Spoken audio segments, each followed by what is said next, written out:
These are the jobs you may not see every day, but just know we're working hard to make Hillsborough County a better place to live, work, and play. Subscribe to our YouTube page for more great county-related videos, only on HTV.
Welcome to the February 14th, 2022 regular meeting of the Hillsborough County City-County Planning Commission. We thank you for attending this meeting. Your comments and participation is encouraged.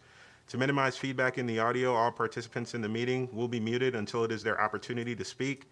Planning commissioners should raise their hand or unmute themselves and turn on their camera to indicate that they would like to speak. Please be sure to state your name at the beginning of your remarks for the benefit of the clerk. There will be an opportunity for members of the public to provide comments. When your name is called, you will be unmuted when it is your turn to speak.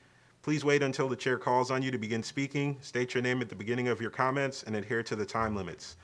If anyone has difficulties or is watching via HTV and would like to provide comments to be included in the record for local government hearing, please email them to planner@plancom.org. That's planner@plancom.org. For action items, the meeting will be conducted as follows. The agenda item will be introduced. Staff will give their presentations with a 15-minute time limit. The applicant will be given the opportunity to make a presentation with a 15-minute time limit. Following presentations, members of the public may address the Planning Commission when recognized by the chair. Public comment will be heard for 3 minutes per person. The applicant will be afforded a 3-minute period for rebuttal or response. Planning commissioners will ask questions.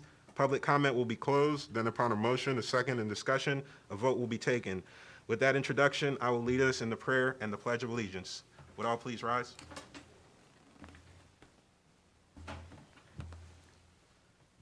Heavenly Father, we come before you today with praise for your mighty power and guidance. We thank you for this day, and thank you too for the many blessings in our lives, for our great country, and for the opportunity to live in freedom. We ask for your blessing on our leaders, and we ask that you give each one of us here today the wisdom to make the right choices so that our decisions will be in the best interest of the people of Hillsborough County. Amen. Salute, pledge. I pledge allegiance to the flag of the United States of America and to the republic for which it stands, one nation, under God, indivisible, with liberty and justice for all.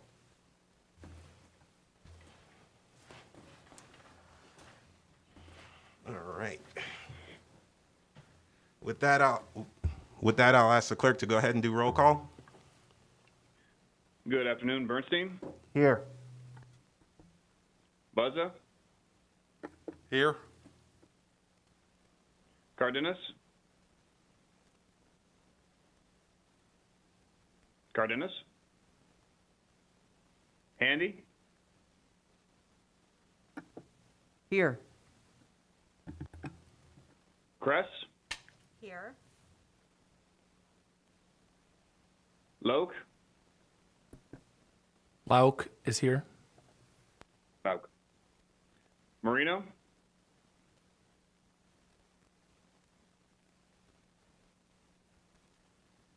Maurino. Powell.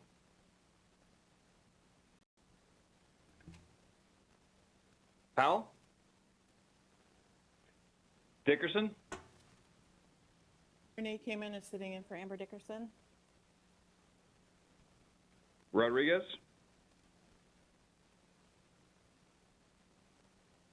Rodriguez. Joseph. Here. Thank you. You have a quorum. Thank you.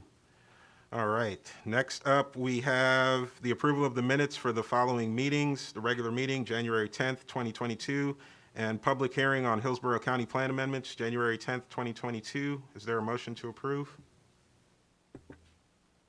Yes, Commissioner. So moved, Mr. Chair. All right. We have a motion to approve by Commissioner Bernstein. Is there a second? Second. Second by Commissioner Buzza. Is there any more discussion from the commissioners on this item? Seeing none, I'll ask the clerk to do a roll call vote. Bernstein. Yes. Buzza. Yes. Handy. Yes. Kress. Yes.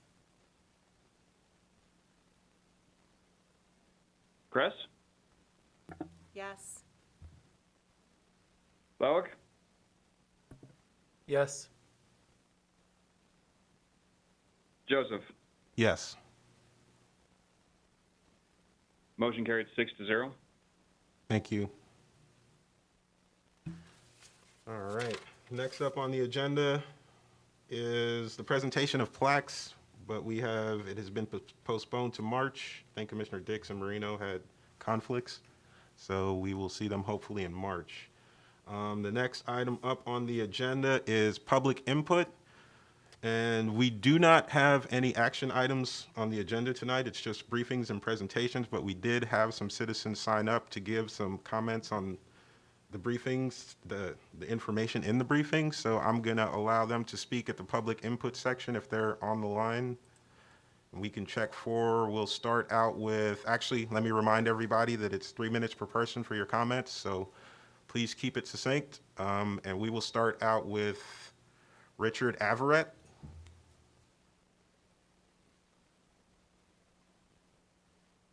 Richard Averett on the line? Richard was signed up for the public hearing. Okay. I have next up Alexis Crespo. I don't believe Alexis has joined the meeting. I know that we do have Josephine and Rebecca. on, I believe. All right. We will go to Josephine next then. Josephine Medina. Hi, I'm Josephine Medina with RVI Planning. I was just representing the applicant should any questions arise All right. regarding. Not a problem. Thank you. Thank you. We will check with Rebecca Moore then.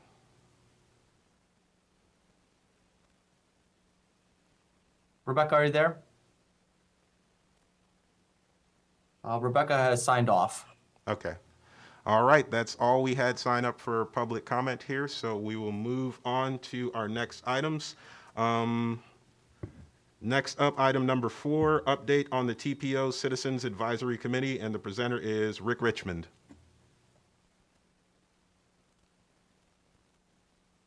Good afternoon.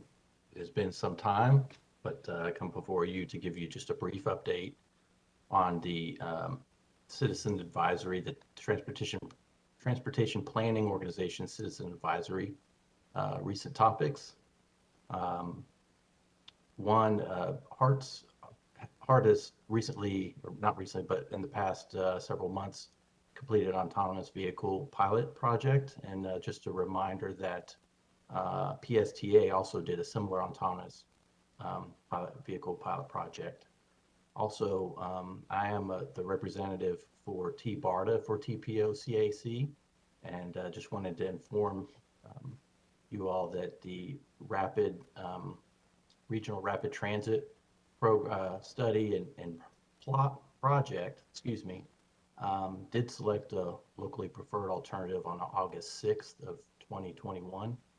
That would include 9 stations and a mix of the bus to run in mixed freeway, BRT lane, and express lane throughout the route. And that would go from, I believe it was Wesley Chapel, then all the way to St. Pete. There was some discussion not going to Wesley Chapel, but I believe they did include that in the project. We recently heard safe access to parks pilot study, which develops a process to implement safety countermeasures that can be replicated through parks throughout the county. This really identifies both traffic, pedestrian, all multimodal, make it safe access to the parks and coming and going from the parks. And then lastly, this has been something, if you've been paying attention to the MPO, with the downtown interchange improvements that are starting up. There was 2 items. One, that the DOT demolished a home that they had owned on their property for several years. They recently demolished it. And then there seems to be some modifications and planned burial walls around the interstate and the interchange that Tampa Heights residents and certainly probably others are sensitive to, and has come to the forefront of our committee, which we adopted a resolution 8-6 that had 3 items on it, which was to stop destruction of historic property in Tampa Heights, stop interstate expansion, in parentheses, barrier wall movement in Tampa Heights, and then declare a moratorium and conduct full vetting of the downtown interchange operational and safety improvements. So that's my update for now. I appreciate it, and be willing to answer any questions. Thank you. Thank you, Mr. Richmond. Are there any questions from the commissioners? Yes, Commissioner Handy. I have a question, yeah. The interchange, is there a specific, can you tell us what exactly the interchange is that we're referring to? So this would be what was referred to the safety improvements that was passed. I don't know the exact verbiage, but it was passed, I believe, a year ago, to add the additional flyover lanes onto northbound 275 and then eastbound I-4, and an additional lane, I think, south of MLK, if I'm, where that backup is, going southbound. Okay, so primarily between that I-4 interchange and the MLK interchange, that general vicinity of That is Seminole correct, Heights? yes. Okay, Yep, thank that is you correct. for clarifying. Absolutely. Yep. Thank you, Commissioner Handy. Was there any more questions or comments from the commissioners? Mr. Richmond, I did have a request. I was kind of Yes. interested, it piqued my interest, those resolutions you were talking about that were adopted. If you could send me a copy of those, I'd like to get a look at those and just see what those discussions were about in a little more detail. Thank you. Absolutely, will do. Thank you. All right. Anything else from the commissioners? Not seeing any hands online. We will move on to our next item. Thank you for the presentation, sir. And it is item number 5, which is a bunch of briefings and presentations. So we will start with 5A, PCCPA 21-08, small scale map amendment, north of North Frontage Road, west of Procchi Street. And the presenter is Krista Kelly. Thank you. Good afternoon, Commissioners. Krista Kelly, Planning Commission staff.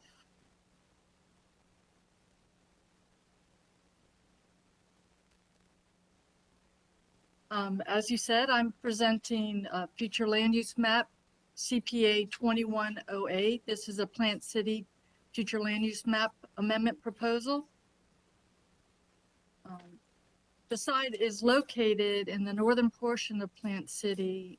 It is adjacent to the city limits of Plant City, north of North Frontage Road and I-4, south of East Terrace Drive, east of Frontage Park Place, and west of Procchi Street, excuse me. This map shows the roadways a little bit more clearly. The site is outlined in the pink dotted line. As you can see, the existing development pattern in the area is predominantly industrial, particularly to the west of the site.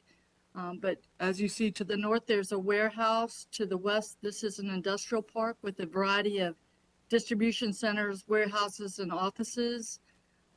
To the south, again, another industrial use. And to the southeast, another industrial use. When you cross Procchi Road, the area transitions to a more agricultural development pattern. To give you background on the proposed amendment, this is a privately initiated map amendment. It's a small scale amendment, which is less than 50 acres. Actually, the site is 2.2 acres approximately. The proposed amendment is to change the land use category from Hillsborough County's suburban mixed use 6 designation to the Plant City industrial designation. This is the adopted future land use map. Currently, the site, as you see outlined it in the black dotted line, is designated Hillsborough County suburban mixed use in the pink, as is the area in the county to the east of this blue dotted line, which is the city limits. This is suburban mixed use here, and this area right here is residential 1 in the county.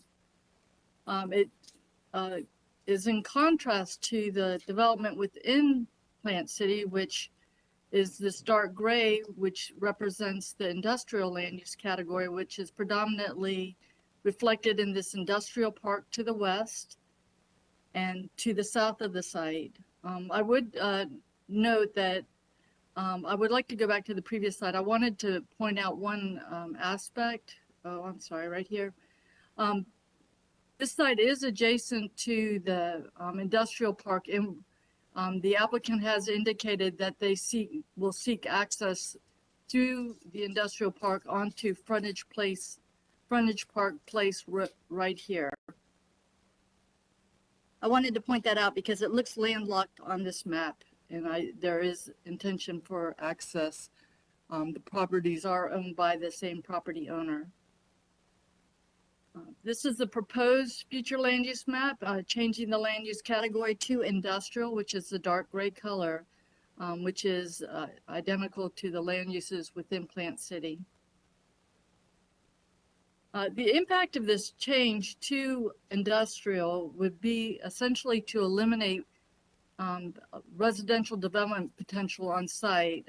Currently, 13 dwelling units may be developed on site, but the industrial land use category does not allow residential development. The maximum development potential for industrial development remains the same with a 0.50 FAR, which equates to 47,916 square feet of light industrial in this case. And again, there is no change based on the change of land use. This slide shows the upcoming schedule for this plan amendment. It is going to the it's coming back to the Planning Commission for a public hearing on March 14th. It's going to Plant City's Planning Board on March 23rd and to the City Commission April 25th. And that concludes my presentation on this item, and I'm happy to answer any questions you may have. Thank you. Are there any questions or comments on this item from the commissioners? Seeing none in the room and no hands online, well, thank you for the information, and we'll move on to our next item. And it is PCCPA 21-09, regular scale map amendment, east of James L. Redman Parkway, south of East Trapnell Road. And again, the presenter is Krista Kelly. Again, this is a Plant City Future Land Use Map Amendment, CPA 2109. Krista Kelly, Planning Commission staff. This site is located on the south side of Plant City, again, adjacent to the city limits of Plant City. It is east of the James L. Redman Parkway, otherwise known as State Road 39. It's south of Trapnell Road, west of C.A. Bug Road, and north of Kilgore Road, which is down here. Here's an aerial of the site. You can see it's predominantly agricultural in nature on the site and in the surrounding areas. There are clusters of rural home sites to the east, and there is one, or there are a few non-residential uses, including a convenience store and some retail at the intersection of the Parkway and Trapnell Road. This proposed amendment is also privately initiated. It is a regular scale amendment, which is 117.87 acres in size approximately.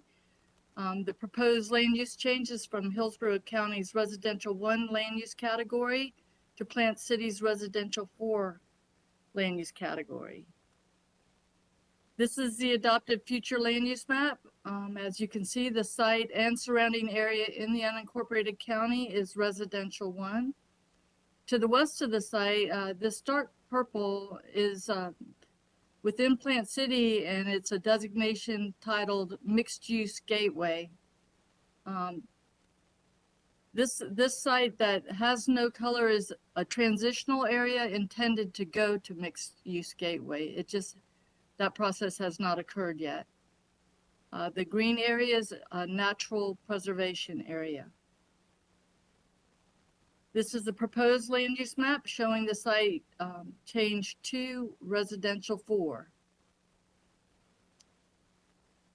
The change of land use to Residential 4 would allow an increase of 354 dwelling units from the current allowable number of 117 dwelling units for a total of 471 dwelling units.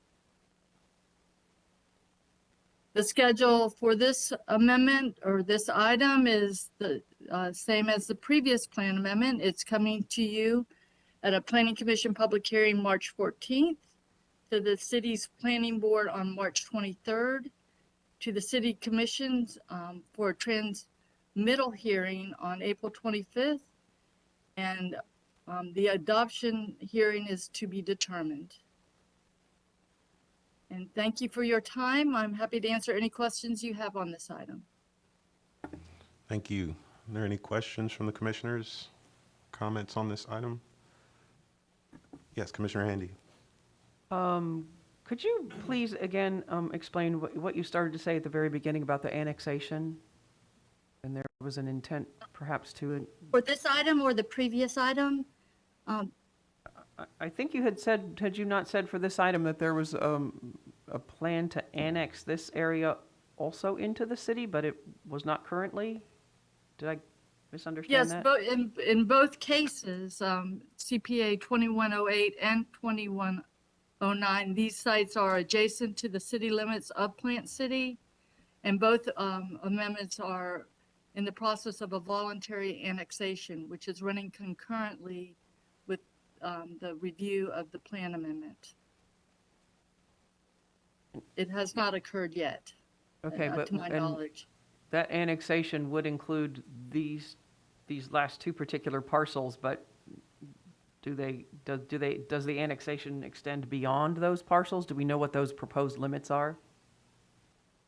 The annexation applies only to the proposed amendment sites. Okay, thank you. And then you called that area,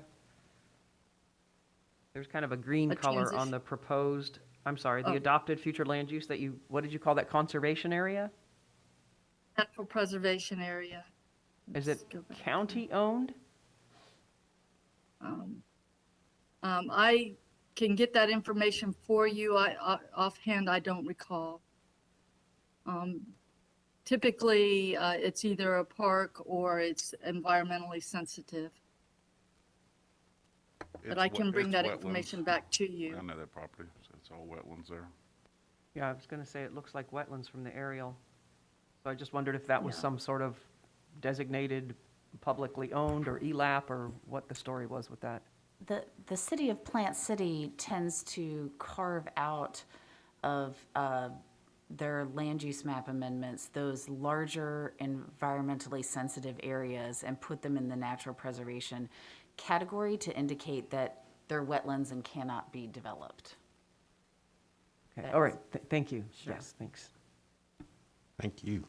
Are there any more comments or questions on this item from the commissioners? Seeing any more lights in the room or hands online, we'll thank you for the information and move on to our next item. Where are we? PCCPA 21-10, regular scale map amendment, east of Charlie Taylor Road, north of Swindell Road, and the presenter is Mr. Mark Hudson. Thank you. Good afternoon. Mark Hudson, Planning Commission staff.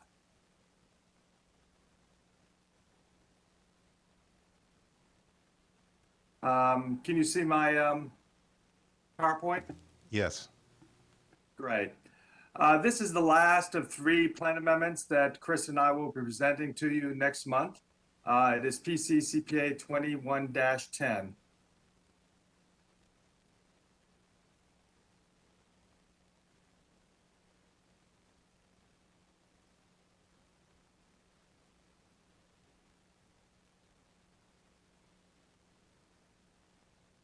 Its location is in the northeast quadrant of the city. It is south of Midway Road, east of Charlie Taylor Road, north of Swindell Road, and west of the Polk County line. It's indicated by the star here on the Plant City Vision map. This is an aerial of the site. The plan amendment area is surrounded by the lavender dashed line. You can see the development pattern today is, for the most part, in agricultural uses and rural residential uses to the northeast, west, and south. Some of you may be familiar with a large development that has been approved in Plant City north of I-4 called Viera, and that is directly to the northwest of this plan amendment site. A way of a little bit of background, it is privately initiated. Like the last one, it is a regular scale plan amendment coming in at 105 acres.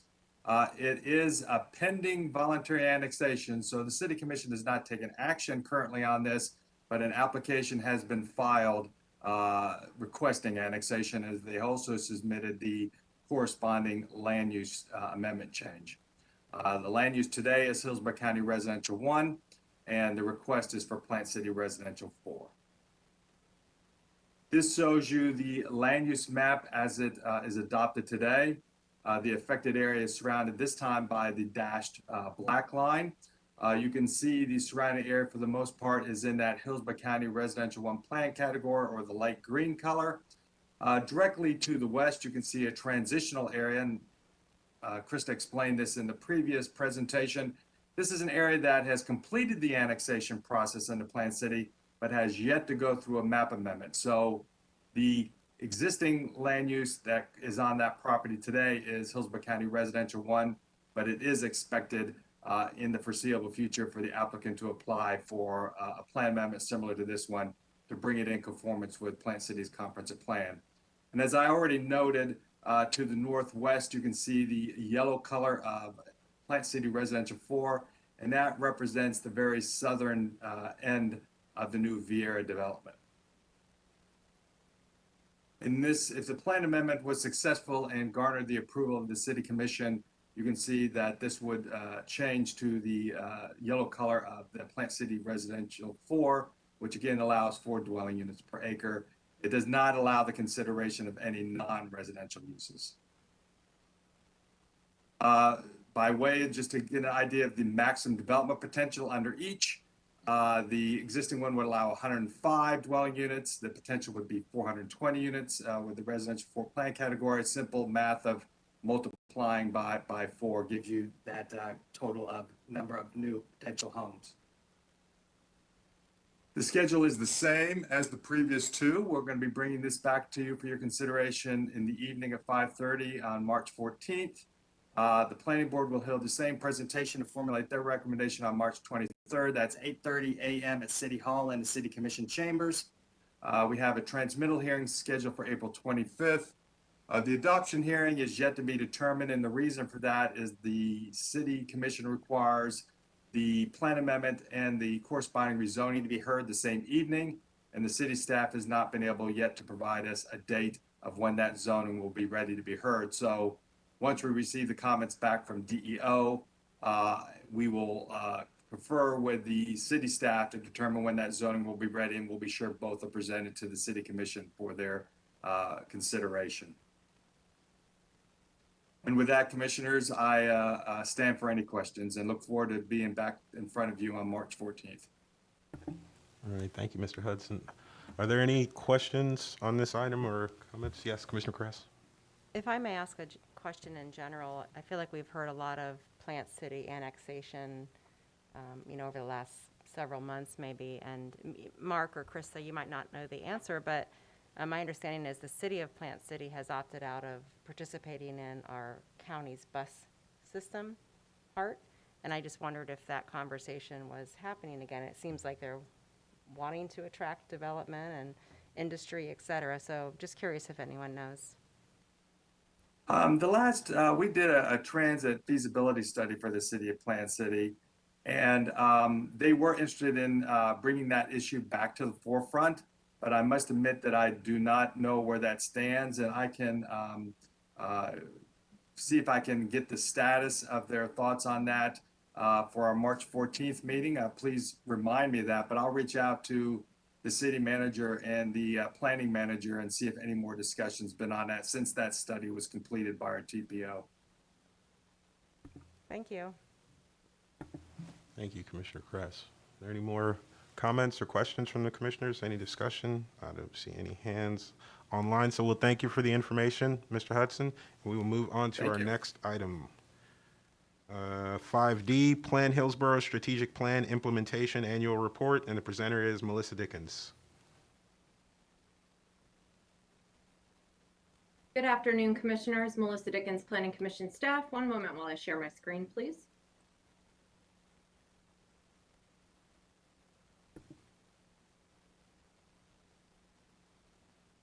right, you should be seeing the report, or excuse me, the presentation titled Plan Hillsborough Annual Report.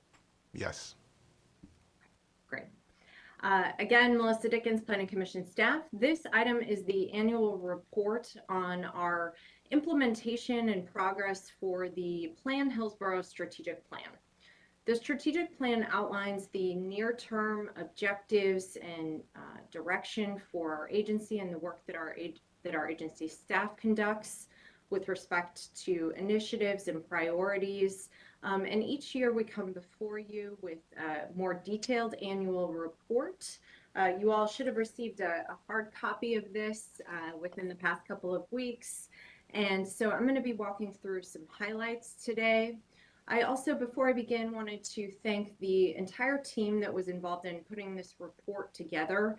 Katrina Corcoran, Davita Franklin, Bob Bernhardt, and all the staff involved in crunching numbers and coordinating implementation and reporting. This was truly a team effort, and it involved teams across the agency to be able to share this with you today. A little bit of background about the strategic plan. I know that we do have a few new planning commissioners, so I wanted to spend a little bit of time on some context and background. The Plan Hillsborough Strategic Plan, as I mentioned earlier, sets the near-term objectives and the 5-year strategic direction for our agency. It was last adopted in 2018 by the 3 boards that are supported by Plan Hillsborough staff. So the Planning Commission, this board, the Transportation Planning Organization, and the Hillsborough River Interlocal Planning Board. Those 3 boards worked together collaboratively to develop and approve the strategic plan. As part of that effort, there was also the development of the 7 strategic priorities. These are the general buckets, for lack of a better word, of the strategic plan. And you can see that they really represent the broad work of the agency. So in addition to the traditional planning work that they do, they also identify other priorities for implementation of strategic objectives in things like technology, planning partnerships, citizen engagement, and internal agency enhancements. And as I mentioned, the hard copy that you all should have, it's also included as an electronic copy in the agenda packet, does have a great deal of detail about the different projects and different ways that we are implementing the strategic plan. The agenda item also includes reporting on the strategic plan portion of our executive director's performance goals. Those are outlined in the 2-page summary at the beginning of the packet. So those are some numbers and some highlights that you all will want to look at as well. But overall, the agency is consistently implementing its strategic priorities and meeting or exceeding the performance goals. And there's really a multifaceted effort that is behind that success. We have project work and agency processes incorporating strategic plan concepts.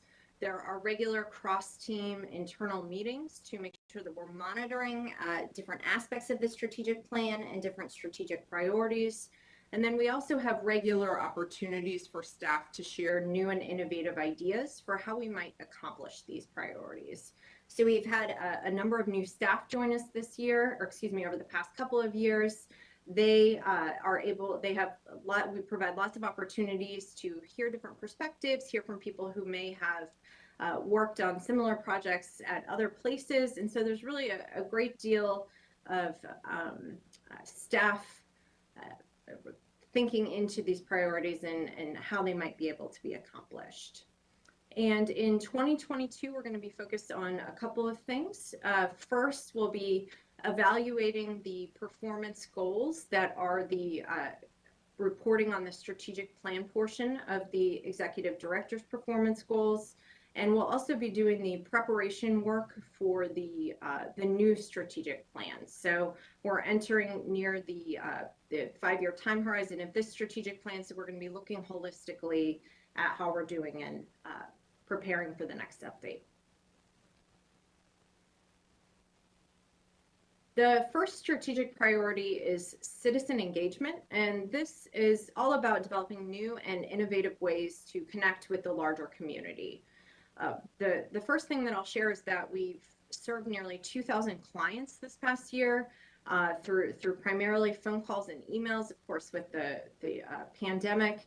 And 100% of the customer service surveys that we've received have been positive. So even though we've been in a hybrid work environment and we were in a virtual work environment for part of last year, we've continued to serve those citizens who reach out to us and ask questions, and we do track how we're doing with respect to reaching them. We've also provided community presentations to 78 different groups. That's both business groups, community groups, neighborhood associations. So we're continuing to be proactive about going out into the community.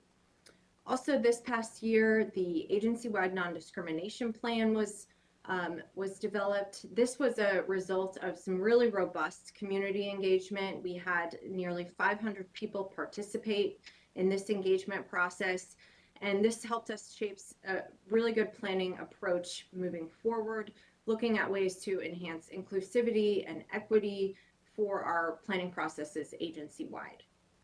Another innovation that relates to citizen engagement is the strengthening of our Spanish translation group. This is a group of staff who volunteer to translate things like documents, presentations, phone calls, and really enable the agency to better reach the Spanish-speaking population. There have been a number of projects where we have both an English version and a Spanish version, and it really strengthens our ability to connect with the community. One other innovation that I'd like to highlight is the 1 Minute Matters video series. These are short, direct, straightforward, simple videos about planning topics that can be a little bit complex. So things like missing middle housing. These videos are broken down into kind of bite-sized looks at different planning topics and provide an easy way to share complex information with the community. The next strategic priority is planning partnerships, and this is all about enhancing our existing relationships while also developing new collaborations. First, I'll share that we hosted a number of educational events, 10 for the community over the past year. This includes things like hosting info barbecues and webinars. The Flip Junior program is another highlight to share. We had 60 participants across 3 locations throughout the county, Tampa Heights, Palm River, and Town and Country. And through this project, we partnered with community groups to have planning and transportation themed workshops for both elementary and middle school kids. This is the second year of the program, and there's been a great focus on creating community ambassadors through this program. Garden Steps is another ongoing partnership that is a partnership with the Department of Health, HART, the City of Tampa, and the Community Garden Coalition. And this past year, this partnership held 16 community workshops on community gardening. There were also additional community gardens that were developed to provide food in certain areas of our community, and it's really been a great partnership across multiple organizations and multiple communities. And then finally, we continue our ongoing collaboration with both Hillsborough County and the City of Tampa on the updates to the comprehensive plans. We had 5 sections of the county's comprehensive plan move forward in a collaborative process last year, and we've begun coordinating with the City of Tampa on their overarching update and their updated vision. The next strategic priority is linking land use and transportation. There's a lot to share here. It's kind of the bread and butter of the work that we do at our agency. It's all about connecting planning for mobility and planning for place. I wanted to set some context and share that that the work on this strategic priority happened within the context of our staff reviewing 70 plan amendments and over 250 consistency reviews. So in addition to the highlights that I have here on the screen, there was also a great deal of core work that happened with respect to these reviews that looked at transportation and land use, looked at how these different aspects of planning relate. And that happens in our day-to-day work, but I wanted to highlight it. Another highlight is ongoing collaboration and partnerships with HART and the City of Tampa to focus on planning for future corridors for transit-oriented development. Also in linking land use and transportation, for the City of Tampa, our staff is evaluating mixed-use best practices and looking at looked at corridors for a couple of streets within the City of Tampa, within the West Tampa Main Street and Palmacia Commercial District. For Temple Terrace, our staff is working closely with the jurisdictional staff to foster economic growth and job creation, processing a couple of future land use map amendments that help create new job centers along corridors in Temple Terrace. And then finally, the TPO air quality monitoring pilot study is another neat example of looking at the interface between land use and transportation.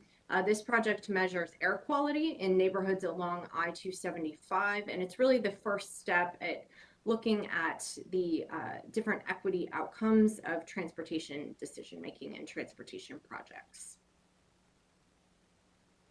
The next strategic priority is regional collaboration. This is all about work and projects that transcend regional or jurisdictional boundaries. First, I'll share that our staff participated in over 40 regional meetings last year. This includes everything from a multi-use trails committee to regional environmental groups to regional transportation decisions.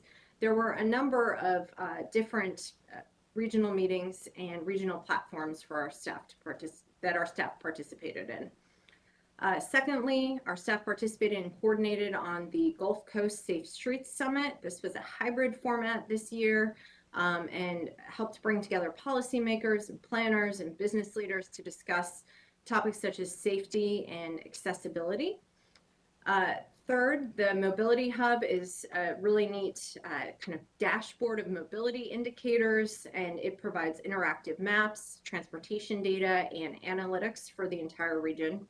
And that is something that now has been expanded for all of the different MPOs and TPOs in the region.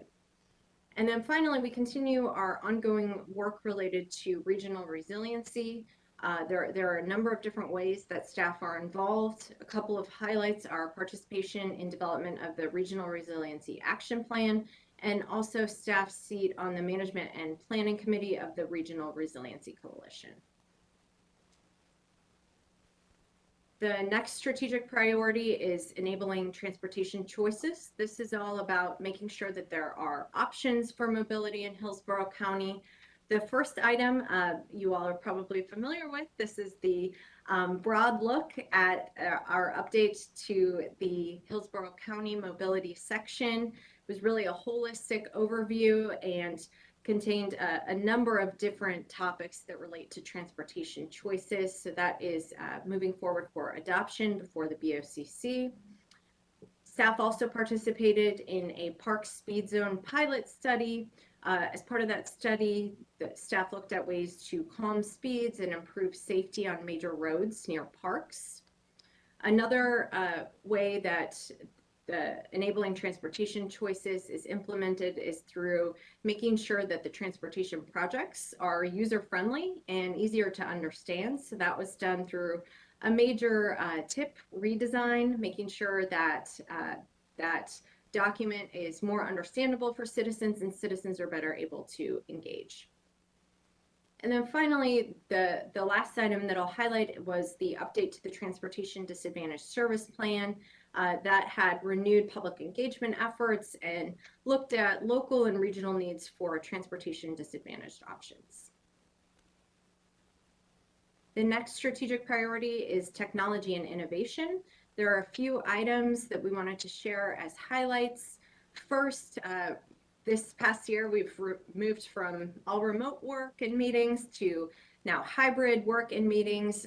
This is very positive because it allows for maximum participation from the public. There's a lot of different ways that the public can participate, and it helped us learn new ways of engaging with the public, new ways of setting up different workshops and meetings to interface both virtually and in person. So that's another way that we have been innovative with respect to technology. The Comprehensive Plan Update Database, or CPUD, is another innovation. This is a way for staff to compare and contrast the goals, objectives, and policies across the comprehensive plan, search for different terms, look to see how policies interrelate and interact. And this is something that has received recognition not only at the APA National Conference, but also we're getting inquiries on this from everywhere to Pinellas County to communities outside of DC. So really want to extend kudos to the staff that worked on this new database. And then finally, the 2020 census data, our staff worked to create our staff worked to create data visualizations of the population estimates and share those on the website to enable citizens to see how the different data would affect their communities. And then finally, the last strategic priority is internal agency enhancements. A lot of this is happening kind of behind the scenes and in our day-to-day office work, but we did want to make sure and mention it. I know that Megan is also going to share some information on this too as part of our agency climate survey. But we continued our morale committee events virtually and in person. We also had knowledge sharing events where staff who attended conferences or staff who are retiring would be able to share institutional knowledge with the rest of the agency. Plan Hillsborough was also named Gold Bicycle Friendly Business for our access to cycling facilities and ease of bicyclists commuting to work. We also had a number of updates to our internal processes this year with a focus on diversity and inclusion and hiring and training, and also development of a new change management process. And then for 2022, implementation continues to be a strong focus for us. We held our December staff retreat, the first time in person since December 2019. So it was really nice to connect with new staff and spend some time looking at the strategic priorities and ways that we could continue to implement. And we will continue discussing those efforts and our ideas for 2022 and be back to you in 6 months with a status update. And this concludes my presentation this afternoon. I am available if there are any questions. Thank you. Thank you. Are there any comments or questions from the commissioners on this item? I did have a general question for you, Melissa. I just noticed you spoke about the innovative staff ideas from new staff coming on, and I was just kind of thinking broadly as you were talking about this, being a part of that meeting back then, coming to now and seeing all the work that's been put in to the priorities. Does new staff still view those priorities the same as the staff did back then? Because we've had a lot of turnover of staff, kind of like you mentioned, a lot of young people have coming in, a lot of new ideas coming in. So I was just curious to hear, you know, if there was any sort of pushback or any sort of new ideas coming for forward-looking priorities or anything like that, or maybe they're just saying that the priorities we had were really good. They were super. So just any information in that respect. Yeah, well, I think what's nice about the strategic priorities is they are so broad. They really enable staff to think of different ideas within them. So, for example, at our strategic planning retreat that we had in December, one of the categories was citizen engagement, and there are all kinds of new technologies that didn't exist when we did the strategic planning exercise a few years ago. And so our staff came with some of those new ideas about different social media or different ways to connect with different groups. And so the nice thing is that the categories are broad enough that they enable staff to really work within them.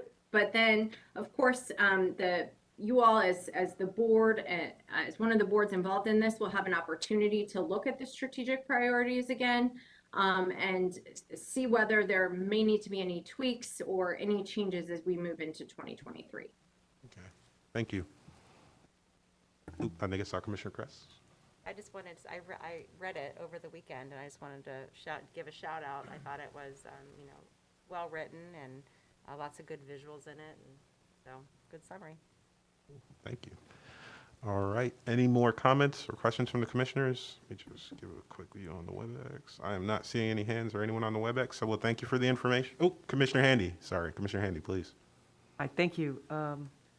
I was primarily, or I was interested in many parts of this, but the citizen engagement thing was really interesting to me because coming from South County, where I know that has been a big issue in the past. So I liked seeing that was very well covered. So thank you for that. I also find it very interesting, the findings, significant findings from the study include resounding majority, 91% of the rural residents feel that Hillsborough County should limit development to protect agriculture and the environment. I think that's such a huge part of what we do here and what we see every time we see a plan amendment. And it just strikes me that maybe that's not exactly what we're accomplishing. Even those few that we just looked at in Plant City. No, they're not in the city yet. But it's just whittling away at something that clearly, right here within our own agency, 91% of rural residents have said enough is enough. So I think let's pay attention to that, I guess, is my comment. I think it's terrific data to have. And it's not, I mean, surely it's not a big surprise to anyone. So I think there needs to be plenty of consideration given to the results of that study. That was my comment. Thank you. Thank you, Commissioner Handy. Good comments. All right. Was there anything else from any of the commissioners? Any questions on this item? Nope. All right. Well, thank you for the information, and we will move on to our next item of business. 5E, the 2022 Employee Engagement Survey results, and the presenter is Megan Boturney.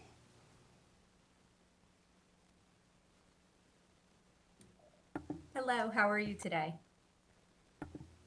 My name is Megan Boturney. I am Planning Commission staff.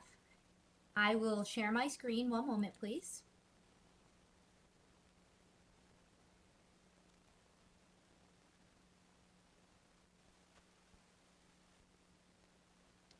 So this is the results and overview of the 2022 Employee Engagement Survey.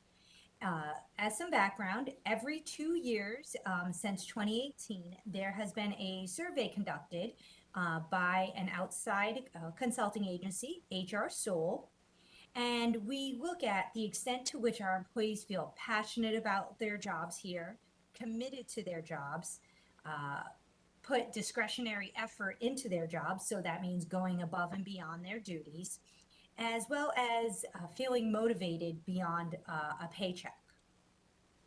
So today I'm going to talk to you a little bit about how we broke down the demographics and the results, as well as our next steps. So here with our demographics, the staff will select which department they're in, their level, as well as their tenure. We always make sure that there are at least 10 people or 10 staff in each category. That way, that still continues the fact that we cannot figure out who is who, and so that provides some comfort and trust in their letting us know what their thoughts are. So this is the breakdown. Also, I'd like to note that we did have 100% participation, as we've had in 2018 and in 2020. Overall, here are the categories. In the green is our results from 2018. In the blue are our results from 2020. And then you'll see here we have our results in purple from this year of 2022. What's really nice is that we see that we are trending in an upwards direction, which is the direction that we would want to see. Also, 83% of those who completed the 2020 survey saw improvements from that last survey. Also, over here on the side, you'll see there are the different categories or themes in which the survey questions tap into, such as the relationship with their supervisor, the overall working here at Plan Hillsborough, my job, so how do they feel towards the job that they're actually doing? What are their attitudes towards senior management? So those would be our division directors and executive directors. How do they feel about the cooperation and teamwork, career and personal development, and total rewards, which would be compensation, as well as any other types of benefits. On this side, we have our overall net promoter score. So we ask on the survey, how likely is it that you would recommend Plan Hillsborough to a friend? And this net promoter score is often used in marketing, as well as here in engagement surveys. So on a scale from 1 to 10, staff selects, are they a promoter? So that's what would be a 9 or 10. Passive, yeah, I would tell somebody it would be 7 or 8, or detractors 0 to 6. And as you can see, we have gradually increased this quite a bit from 24 in 2020 to 53 this year. Again, this number is calculated by subtracting the percentage of detractors from percentage of promoters to get that score. And so it is really good to see that that score went up 29 points compared to 2020.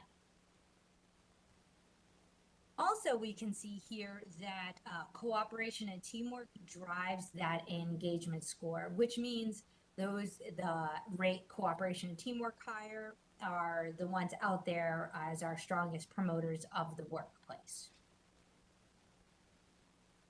Here we also see our benchmarks. So not only do we want to compare ourselves year over year, but we also want to look at how we are compared to those in our industry, which is government, as well as global. Global would be those other results that are in SurveyMonkey. And so as you can see, we are again higher than in 2022 than our other benchmarks. Some of our largest improvements from 2020 is on the supervisor level. So my supervisor is available and is accessible. Here, this I think has really greatly improved because of the working remotely. Obviously during COVID, we had a shift where work was done in a more telecommuting fashion. And now we are in a hybrid mode. So that has definitely reflected here in this survey since 2020. Then also some drop-off scores. I am compensated fairly relative to my local market. As we all know, with the rise of inflation, and that, so there is that sense that my pay internally here is good, but when I look outside and I see the rate of inflation, maybe my increase is not keeping up with that. Also here we have some bigger improvements, understanding the communication between senior leaders and employees in the organization, as well as the trust that is being built. And this is just a breakdown again of the question by question of our scores. And so again, you can see this dark purple thick line is the 2022. So you can see where we are still trending decently above our industry benchmarks, as well as year over year and the global benchmarks. Also, we ask about our core values. How well are we living out our core values? So stewardship and transparency, again, were the two big ones that staff felt is most seen. And innovation. I do want to make note, though, that since 2020, innovation has increased. And we also like to say it can be an innovation in a number of things. It's not just technology. It can be innovation of thought, innovation in planning. So it is, it's introduction of diverse ideas, of keeping up with trends. So, but we are happy to see that while innovation may be scoring lower than integrity or transparency, it is still on the rise. So lastly, we see that the highest rated ones are my supervisor, so that relationship with the direct supervisor, and their overall working experience here. Cooperation and teamwork, it drives engagement, so that is something we are continually leveraging and enhancing, and we've had to, maybe change how we work in teams since we have moved from, in person to that hybrid schedule, and so we are continuing to strengthen those relationships and the cooperation and teamwork. And then the opportunity area, total rewards. We're still trending upward from previous years, but again, as I said, that outside market does influence people's thoughts towards their increases and their current package. So that is the conclusion. So I will take any questions that you may have. Thank you. Are there any questions from the commissioners or comments on this? Commissioner Bernstein, please. Thank you for that presentation. It's somewhat of a question, but also not just an observation. If I saw correctly, we've got across the departments 29% of the workforce that's been with their employer for 2 years or less. And I don't think that's a surprise to some of us who've been in the room, and we've seen a lot of experience, valuable experience leave the organization. But it dawns on me that means close to a third of our workforce has not really known this organization pre-pandemic. And so, looking at those numbers, I think it's all the more impressive, honestly, that you've managed to score as highly as you did in areas like supervisory accessibility, coworker relationships, and communication between supervision and employees. It's no small feat. I wish I could replicate that in my organization, I have to say, because I think we've struggled in some ways in our profession. So I don't know if you can fully explain how you've managed to achieve it. I'd love to get your insight on that, but it certainly jumps out to me. Sure. I would say some of the initiatives is that we have worked to strengthen our onboarding process with new hires. So that they feel ready when they come on board, they feel a little bit more prepared, as well as giving our supervisors better tools and more direction on what to address with the new hires. I think that's one piece. Two, we've really worked on some training. We are continuing our executive coaching, so that I think helps new supervisors and more tenured supervisors feel comfortable going and receiving more personalized one-on-one training. We've also started some hosting more training series that I think can help give supervisors more confidence, as well as the fact that even though the nice mix with the ability that the new hires can come in and see face-to-face, but also through that telecommuting, also having the proper tools that they can chat their supervisor, that they can email, and that they're getting prompt responses from supervisors and senior leadership back, I think has also been very important. Well, thank you very much. Yeah, that reinvestment I think is going to keep paying off. So thanks for that report. You're welcome. Good question, Commissioner Bernstein. I was wondering the same thing. I missed the tenure information, so your question made it click for me, and it is a good thing to see that growth, even though with the loss and the turnover of people. So, the comment, Commissioner Handy, yes. How many total staff members are there? I mean, how many are we talking about that was involved in this study? Sure. So we had 52 staff. So that includes 2 temps and 2 fellows. All right. Are there any more questions or comments from the commissioners?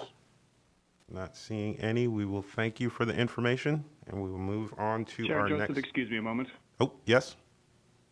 Right. So this is the clerk. I neglected to call Commissioner Fernandez's name early. Is Commissioner Fernandez present? Yes. And did Commissioner Fernandez wish to register a vote for the minutes that were approved? I vote yes. The record will reflect that the motion carried 7-0. Thank you. Thank you. Commissioner Rodriguez is here also, just so you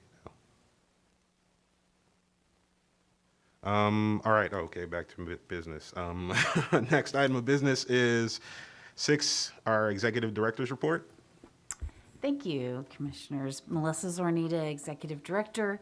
The report was sent out earlier this morning, but I wanted to highlight a few things that have been a focus, not just of mine, but of a lot of staff over the last month. As you will recall, the county took a different path with their private property rights element to the comprehensive plan. They chose, unlike the 3 cities, to pursue the 1,000 Friends of Florida model element. That was presented for adoption, and there were a couple of concerns from some folks in the public. So we've had a number of outreach opportunities. Mark Hudson with the team has been leading those. We've had a virtual online opportunity for folks to weigh in. We had, he met in one-on-one with each person who spoke at the public hearing, and he attended the Agricultural Economic Development Committee because a number of the stakeholders were from the agricultural community who brought up concerns. So we are hoping that that will go to an adoption hearing in March with the BOCC for final adoption. As you'll see in my schedule, a number that was provided, a number of things relate to the administrative hearing proceedings through the appeal of the RP2 plan amendment.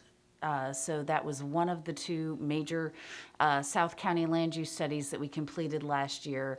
The Waimama community plan and Waimama Village Residential 2 land use changes are now in effect.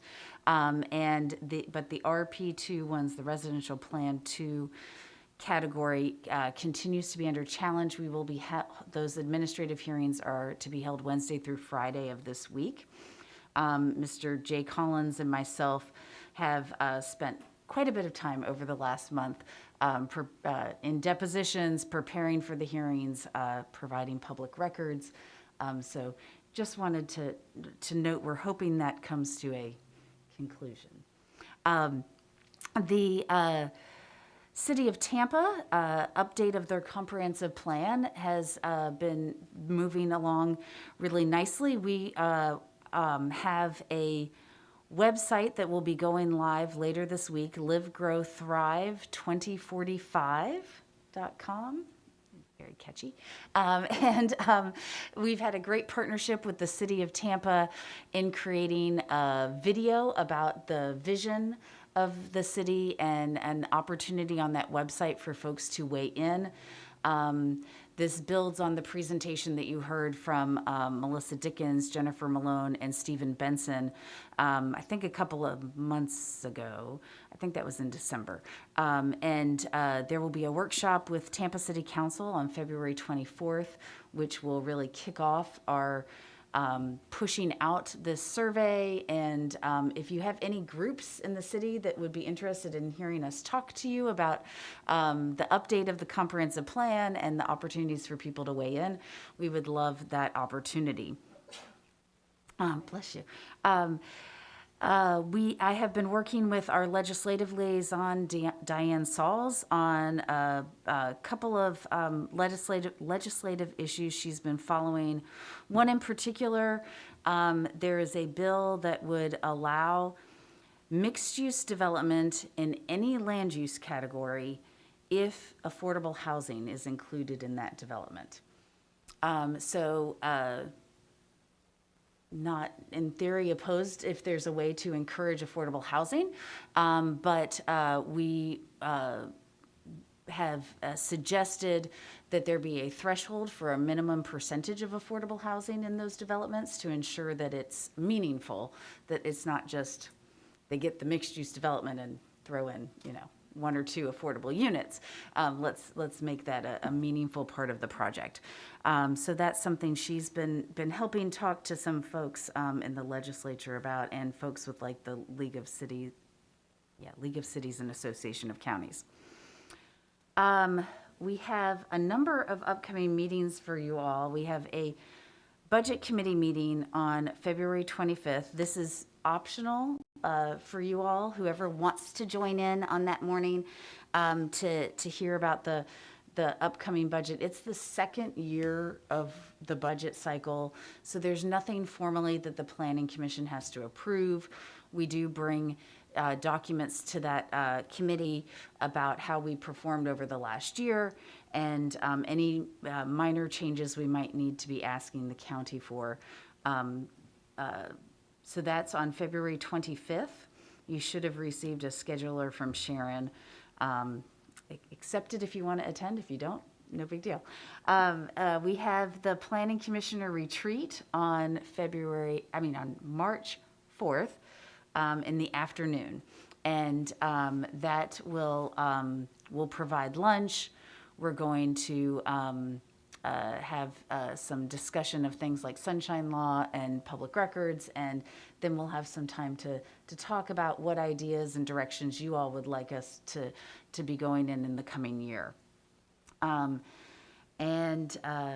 again, a scheduler with the address and everything for that should have been sent out. On March 14th, we will have your regular meeting. We will have the public hearings on the plan amendments you heard today. We also will have the first of 2 public hearings on the City of Tampa redistricting. So this is a requirement of statute and the Tampa Charter that you all hold 2 public hearings on the City of Tampa redistricting, and this is the only thing that you all are the final decision on. Everything else you're making a recommendation, but on the City of Tampa redistricting, the buck stops here. So the first of those hearings will be on March 14th with your regular meeting. We thought because there were only 3 plan amendments that evening that would work out okay and not keep us here too late. The second hearing will be on a separate day on April 4th. We'll have a special public hearing for the second public hearing and that final decision on the City of Tampa redistricting. And that will be just at 5:30 p.m. There will not be a regular meeting that day. The regular meeting will be the regular date in April.